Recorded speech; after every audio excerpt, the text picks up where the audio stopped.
I hope all of you guys have been reading good books out there, at the library, or at school, or even at home with your parents. So this weekend, I stopped by my local library and found a few good books, just for you. We will start with this one.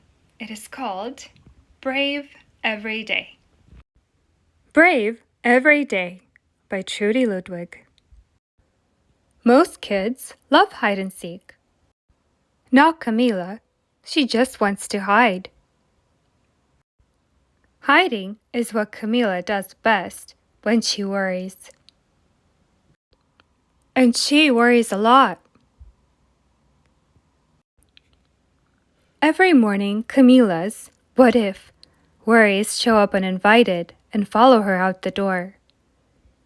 What if the bus doesn't show up? What if Miss Flores calls on me and I don't know the answer? What if I have no one to play with at recess? Her I can't worries sneak up on her at school. I can't go first. I can't read this aloud with everyone looking at me. I can't take this test without my favorite eraser. And her I'm scared worries visit her at night. Mom!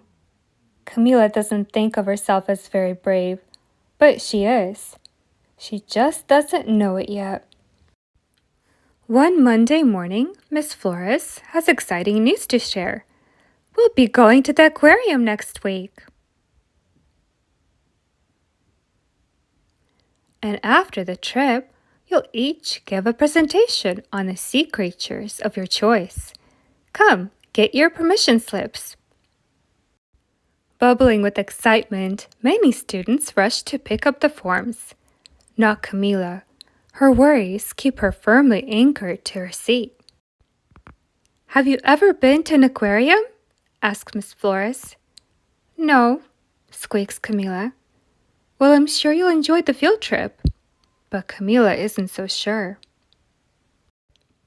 What's the matter, Camila? Afraid you'll get eaten by a big old hungry shark? Taunts Wyatt. Or inked by an octopus, teases Remy. Camila sinks lower in her seat as her worries weigh her down. That's enough, you two, warns Miss Flores as she moves on to Kai's desk. For the rest of the week, Camila worries about all the things that could go wrong at the aquarium.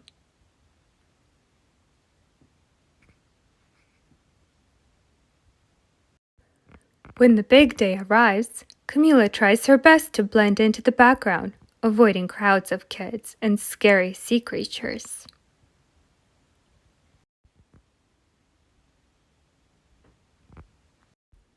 Feeling overwhelmed, Camila finds a hiding spot to catch her breath, only to discover Kai already there.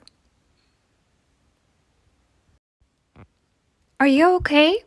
Asks Camila. Not really, says Kai. This is my one big chance to be right next to a real live stingray, and now I'm scared to do it. But I thought you loved this kind of stuff. Well, I love reading about it, says Kai. Maybe it will help if we both go in there together. What do you think?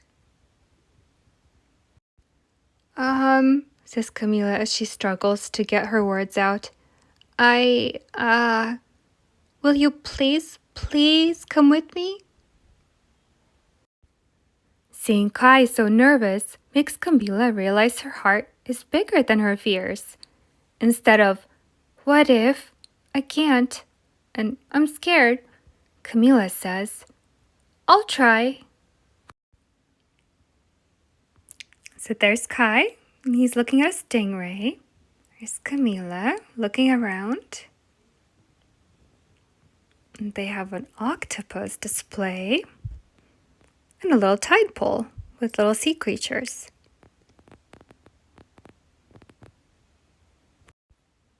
Now, whenever Camila feels the need to hide, she bravely keeps on trying, in both big and little ways, to make sure that she gets found. And the octopus is great at hiding to protect itself. It can also be playful, shy, angry, and scared, just like us.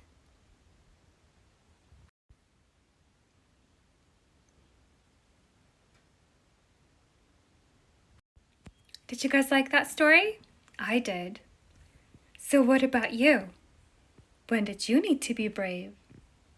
Maybe when a new kid moved into the neighborhood and you went over and said hi, and now they're your friend? Or perhaps when you had a dentist appointment for teeth cleaning. Yeah? That one requires you to be very brave. Well, I know you guys are very brave, and you can do anything that you put your mind to.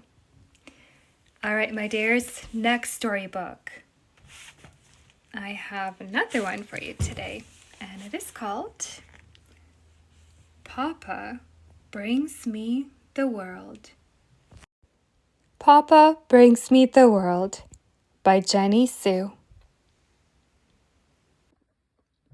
When Papa goes to work, I sneak tiny love notes into his pockets. He kisses my wet cheeks and says, salty. You taste like the Indian Ocean. He would know. Most parents drive a car or ride a bus or a train to work, but not my Papa.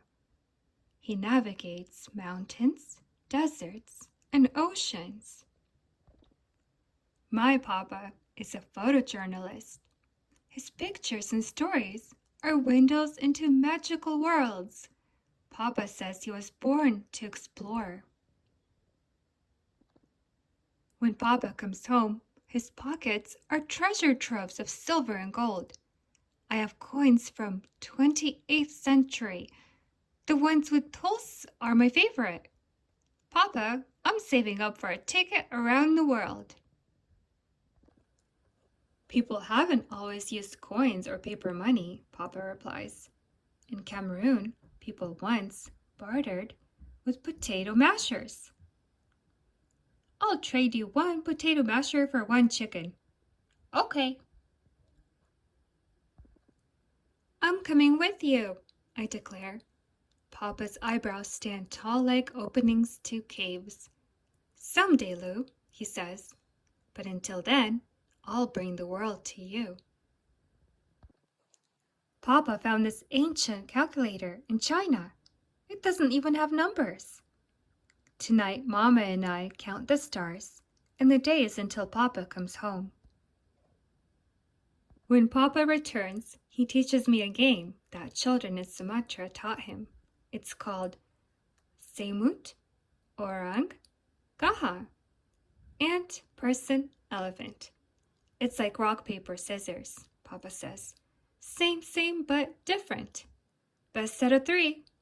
If I win, will you take me on your next adventure? Papa smiles. Someday, Lou.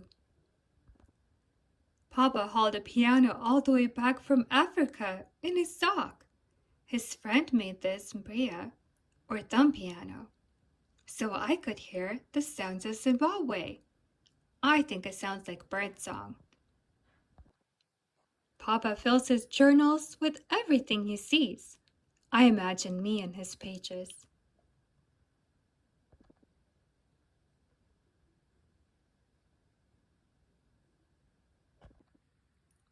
Mama and I covered the wall with a giant map of the world to keep track of Papa. She asks me where I want to explore. Everywhere, I shout, stretching my arms across the ocean. Some nights, Papa feels as far away as the moon. I try to dream myself to sleep. Tonight, I am dancing flamenco with flamingos in the south of France. I wonder what Papa's world looks like right now. Is he trying to fall asleep like me? I hear him whisper, Lala Salamalu, sleep peacefully. Other days, Papa seems as close as a cloud that I can almost touch, like the day he sent me a new friend in the mail. The letter says, Dear Lulu, My name is Miguel. Your papa and my papa are new friends. We live in jungle of Yucatan, Mexico. If you come to my village, you will sleep in a rainbow-colored hammock, and my mama will grind cacao beans to make hot chocolate. What is it like where you live? Do you play football? Do you speak Espanol? Will you visit us someday? Adios, mi amiga. Goodbye, my friend. Miguel. Papa says, when you keep your eyes and heart wide open, new friends await you wherever you go. Papa comes home while I'm sleeping and kisses me on the forehead. I know it's Papa. He smells sweet and salty like the world.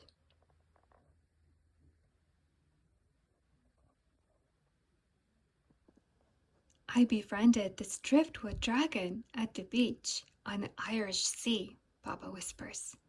My fingers sail up and down its smooth bumps. I wish we could fly on its back together.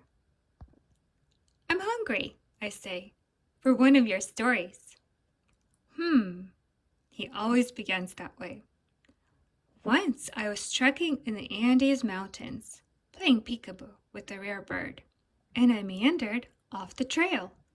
Suddenly, a mischievous fog snuck in, leaving me standing alone in the cloud. Everywhere I turned was white. My heart pounded. I was lost. Then, out of nowhere, I spied a pile of rocks, called Karen, pointing the way. I didn't know Papa's got scared, I say. Papa sighs. Sure, sometimes. I'm building a Karen outside my room so Papa can always find me. When he's homesick, Papa says my messages are the best medicine. Dear Papa, I lost my first tooth. I put it under the calabash gourd you brought back from Mali, and the tooth fairy left me 2 chicks. Love, Lulu. P.S. I named them Queen Fritada and Rue. Dear Lou, wow, the African tooth fairy visited you? Say hi to Queen Fritada and Rue for me. And please don't lose another tooth before I get home. Can't wait to see your new smile. Love, Papa. P.S. Look for a package from Turkey. Today was my school play.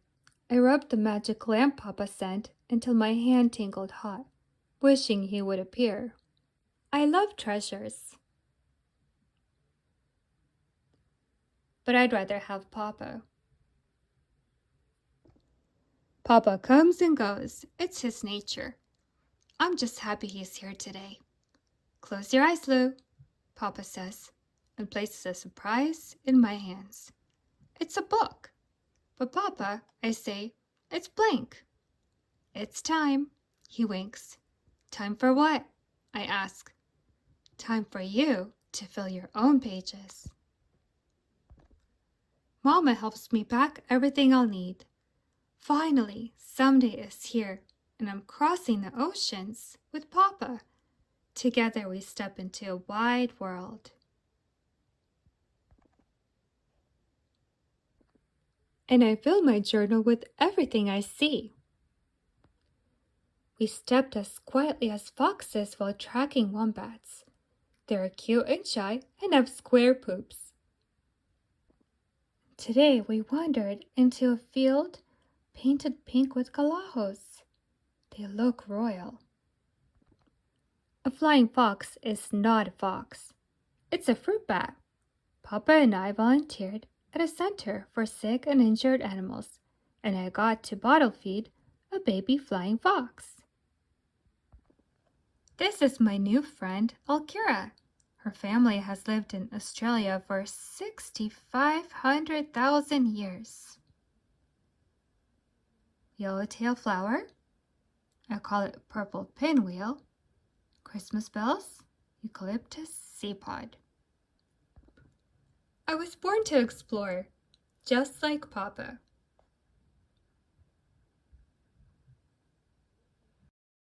What did you guys think of this book? Was it fun? It's so neat that Lulu's dad explored all around the world. So he was a photojournalist, right? Like it says in the book. So that means someone who takes photos of animals and writes notes about them. That would be a fun job, wouldn't it? If you were a photojournalist, where would you want to go? What country would you want to explore? What about animals? Wouldn't it be fun to go to a country that has penguins, for instance? Where would penguins live? Antarctica, right, a cold place. How about giraffes? Where do they live? Africa? Yeah? There's so much exploring to do, and you know where that is? In a book, right? We can explore different worlds while reading different kinds of books, go on adventures with the authors that write them for us. Keep on exploring, dear readers. The more you read, the better you get. And as always, I will leave you with, you are important. You are smart, and you are loved. I will see you in my next Storytime video. Bye!